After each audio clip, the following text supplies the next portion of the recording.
మన ఊటీ న్యూస్ కి స్వాగతం.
మద్యం దుకాణం నుండి పట్టపగలు నిర్భయంగా బెల్ట్ దుకాణాలకు మద్యం సరఫరా అవుతుంటే నిలువరించాల్సిన అధికారులు చోద్యం చూస్తున్నారనే ఆరోపణలు వినిపిస్తున్నాయి.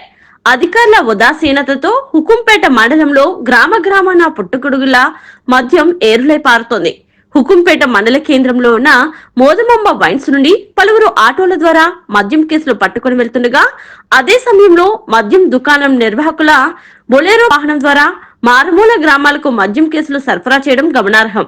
శుభకార్యాలకు, గ్రామ పండుగలకు ఎవరైనా మద్యం బాటిళ్లు తెచ్చుకుని ఇంట్లో ఉంచుకుంటే కేసులు నమోదు చేస్తున్న అధికార యంత్రాంగానికి మద్యం బెల్ట్ దుకాణాల నిర్వాహకులు ఎవరో తెలియదా అనే ప్రశ్న తలెత్తుతున్నాయి.